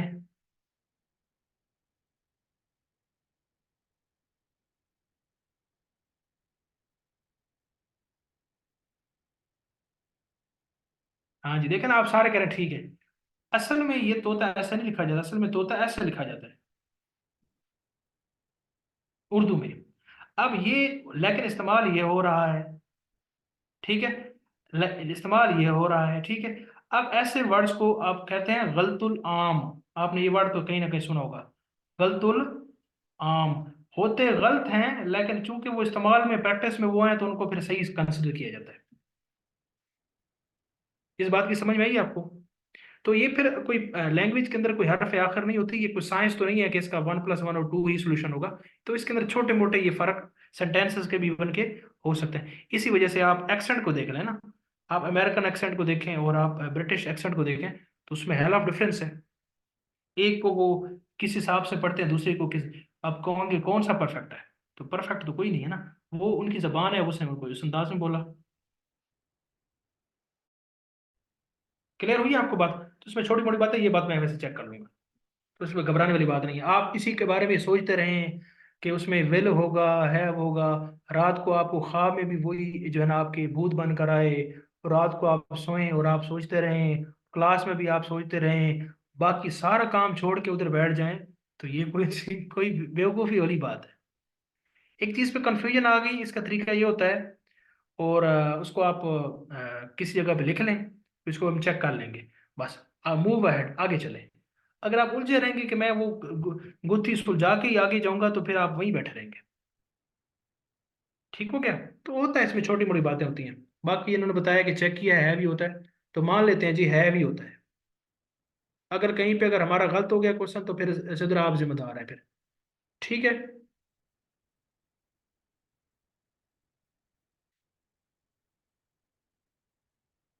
सिद्धरा आपकी जिम्मेदारी है फिर ये। ठीक हो गया, ठीक हो गया। सर ये हमारा मुझे एक, है इस वजह से याद है क्योंकि एक दफा ना मैंने ये नहीं सिदरा लोगों के रूल्स से तो मैंने रीचेकिंग की थी तो मैंने वहां पे हैज किया था। तो फिर ठीक ठाक मेरी वॉट लगी थी कि ये आपने क्यों किया है। मैंने कहा यार सिंगल के साथ तो हैज आएगा, तो उन्होंने कहा नहीं ये रूल होता है। मैंने कहा पता नहीं, शायद मुझे लग रहा था कि ये इनका अपना बनाया हुआ रूल है, इसलिए मैं आपसे कंफर्म कर रही थी। अच्छा इसलिए अच्छा, आप कंफर्म कर लेना, एजुकेटर के अपने रूल भी होते हैं। मैं कंफर्म कर लूँ, मैं इनकी बात को हरफ आखिर नहीं कह रहा, मैं कंफर्म करूंगा और उसको चेक करूंगा। और ये छोटे मोटे, मतलब देखना, मैं आपको बताऊं, अब ये क्या पता अमेरिकन हैज यूज करते हो, जो ब्रिटिश है वो हैव यूज करते हो, तो ये फर्क हो सकता जी है। सर, तो मैं इस सर पे ये इंशाल्लाह ब्रिटिश को फॉलो करते हैं ना, तो ये अमेरिकन का जो भी पॉइंट आता है ना, ये कहते हैं ये गलत है। अब हाँ वो जी, गलत नहीं होता, वो इनकी ऑक्सफोर्ड यूनिवर्सिटी के अकॉर्डिंग नहीं होता। तो इस वजह से ना ये थोड़ा सा इनके है तो मैं तो इतना नहीं फॉलो करती, लेकिन आप फिर भी हम्म, कंफर्म कर देना। देखे ना, ये वो बातें हम कर रहे हैं जो जिसने पीएचडी करनी हो ना अंग्रेजी में, वो आपस में ये आपस में वो ये आपस में बहस करते होंगे, आपस में लड़ते भी होंगे, सारा कुछ करता होगा। तो मेरे और आपका क्या है, हम तो सरफेस नॉलेज पे देख रहे हैं। एक मिनट आप जरा होल्ड करें, मुझे कॉल आ रही है, मैं कॉल बैक करता हूँ, फिर आपको बताता हूँ, एक मिनट।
हाँ जी, सबको आवाज आ रही है?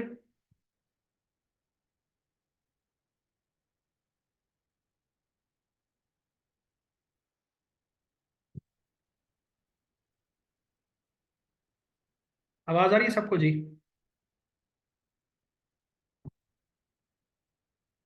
ठीक हो गया। ठीक है जी। मैं वही आपको बता रहा था कि इस पे ये जिन्होंने पीएचडी आप में से करनी है ना, वो इस पे आपस में बहस मुबासा करें, इसके लिए वो बैठें और 3 3 दिन या हफ्ता हफ्ता महीना महीना इस पे बहस करें और मनाजरा आपस में करें। मैंने और आपने कोई मनाजरा नहीं करना, हमने सरफेस की चीज़ों को देखना है, जहाँ पे हमें थोड़ा बहुत उसमें फर्क नजर आ रहा है, लीव दैट। आपने पीएचडी नहीं करनी, आपने जस्ट सरफेस, वही बात याद रखें। बिल्कुल अनवर सही कह रहे हैं, इंग्लिश वालों ने कंफ्यूज कर दी। चले जी, छोड़ें इस बात को। तो ये हमारे सेंटेंसेस मुकम्मल हो गए जी। तो 12 सेंटेंसेस हो गए और कंडीशनल सेंटेंसेस हो गए, और ये सारी चीज़ें अंडरस्टैंडिंग के साथ ताल्लुक रखती हैं। तो इस वजह से आप इनको ज़रा देखें और आपको इसमें क्लियर हो जाएगा। तो क्या कहते हैं, एक और टॉपिक हो जाना चाहिए? Sir excuse me. जी जी। सर ये फ्यूचर परफेक्ट में एक और चीज भी है, ये इसमें ना सिर्फ विल ही यूज होता है, इसमें शैल यूज नहीं होता। ठीक हो गया जी, तो ये भी अच्छी बात आपने बता दी। तो फ्यूचर परफेक्ट जी। में जी विल ही इस्तेमाल होता है, शैल इस्तेमाल नहीं होता। तो ये अजीब सी फ्यूचर वैसे बात है, वहां पे विल शैल है, यहाँ पे कोई विल शैल नहीं है। जी, सिर्फ ये इसका जो फर्स्ट वो होता है ना, फ्यूचर इंडेफिनिट और फ्यूचर कंटिन्यूअस, उसमें हम यूज करते हैं फ्यूचर परफेक्ट और परफेक्ट कंटिन्यूअस में सिर्फ विल आता है, शैल नहीं आता। और इन सब के साथ जो है ना हैव आता है, वुड के साथ भी हमेशा हैव आता है, हैज नहीं आता। आप देखें, अब कोई इसके अंदर कोई लॉजिक आपको नजर आ रही है? नहीं सर, इसकी लॉजिक नहीं है, बस ये रूल्स हैं, ये इसीलिए तो रूल्स, इनको इनका नाम ही रूल्स रखा गया है कि ये रूल्स हैं, हार्ड एंड फास्ट रूल्स। ठीक हो गया जी। ठीक है जी। बस ये रूल्स हैं, इसको मजीद भी खैर मैं ये दो बातें कंफर्म कर लूंगा। ठीक है, आपने बाकी बता दी है, ये चेक कर लेंगे इसको, काउंटर चेक की ये इसके अंदर क्या है। खैर मैंने जिन सोर्सेज से पढ़ा है तो वहां पे हैज ही इस्तेमाल हो रहा था, तो इसी वजह से मैंने आपको बताया। जी सर, आप इनको ना लाजमी कंफर्म करिएगा, फिर हम लोग भी देखते हैं इसको। ठीक ठीक है। बाकी इतना ज्यादा इसके पीछे ना पड़े, छोड़ें इसको, बस आपको क्लियर हो गया स्ट्रक्चर में इसमें ये होता है, बस क्लियर हो गया। बाकी इसको मजीद हम देख लेंगे। Go ahead. राइट। तो ये हो गया टॉपिक। इसमें मजीद जी बताएं, टॉपिक एक छोटा सा और कर लें।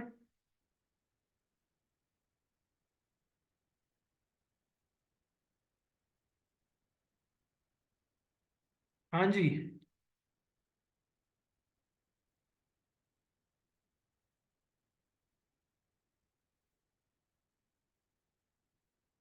बताएं जी, क्या कहते हैं?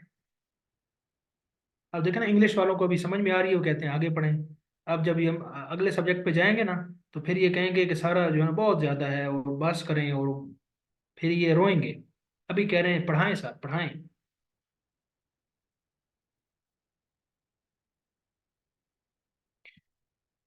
ठीक हो गया, आई थिंक्स काफ़ी है।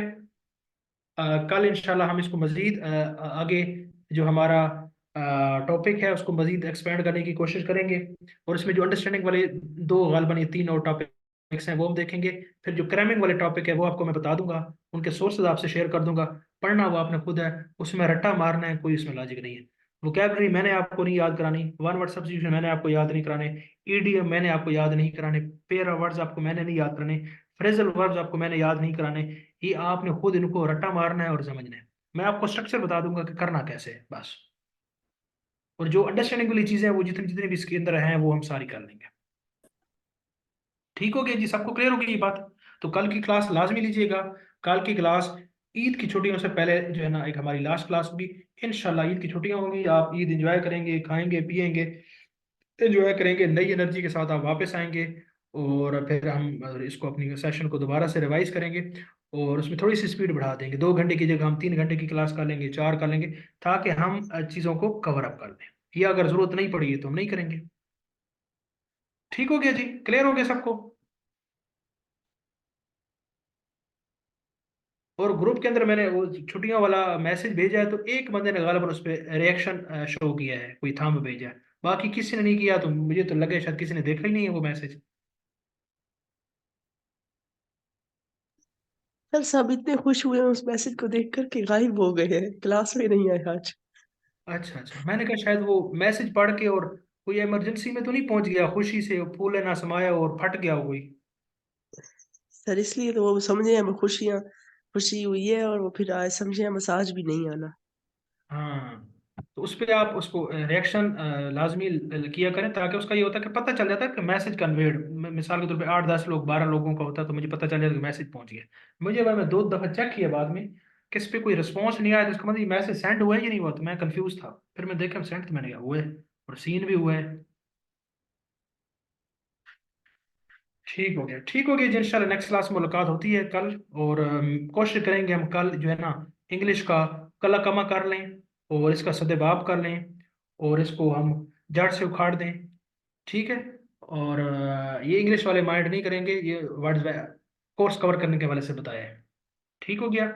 और जो है ना मजीद इंशाल्लाह चीज़ें इसमें क्लियर हो जाएंगी आपको। नहीं, इंग्लिश को ख़त्म करते हैं, बाकी सब्जेक्ट्स नहीं करने। तो इसको इससे से वाइंड अप करेंगे और बाकी मैं आपको रटवाऊंगा तो नहीं ना चीज़ें, वो तो आपने खुद रटनी है। तो कंसेप्चुअल चीज़ें हैं वो सारी मैं आपको बता दूँ।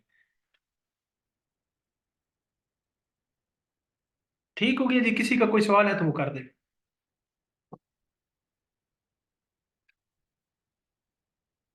हाँ, नहीं कोई नहीं, चलते हैं।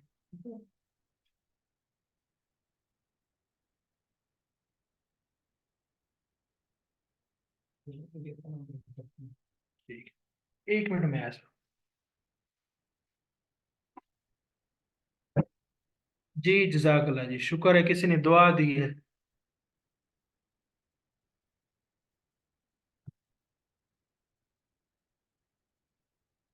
नहीं, रिकॉर्डिंग क्यों आपको शेयर कर देंगे, आप क्लास आपने ली है बस, ठीक है।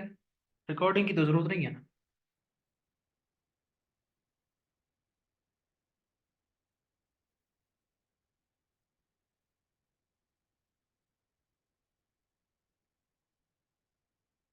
हाँ जी बिल्कुल, सर सैयद अहमद खान अभी जो है ना वो कब्र में लुटियाँ डाल रहे होंगे, खुश हो रहे होंगे कि उन्होंने जो एक मैसेज दिया था वो हम उस पर अमल कर रहे हैं। ठीक हो गया जी।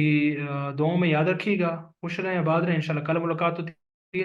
कोशिश करेंगे हम कल इसको बाइंड अप कर लें, अगर ना कर सके तो थोड़ा सा हमें भी आगे चला जाए, लेकिन कल की क्लास में लाजमी है।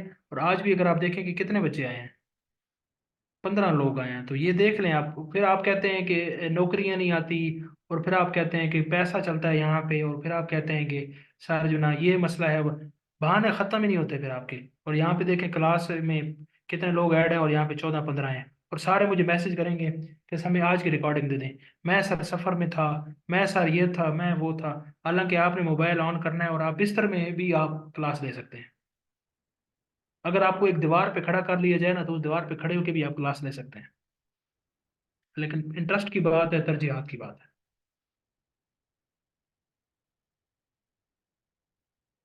क्या करें जी अब, हमें फिर मैं कहता हूँ चले किसी का नुकसान ना हो, बार कहता हूँ कि, लेकिन ये देखिए ना, ये फॉर ग्रांटेड लेते हैं ना चीज़ों को कि हमें रिकॉर्डिंग मिल जाएगी, सर बोलते रहे, सर के साथ हमारा क्या है, हम जब मर्जी होगी हम अपनी सुनते रहेंगे। नुकसान की कोई परवाह नहीं है। ठीक है जी, छोड़ें उनको, मूड खराब नहीं करते। कल इंशाल्लाह मुलाकात होती है। थैंक यू सो मच, खुश रहें, आबाद रहें, अल्लाह हाफिज़।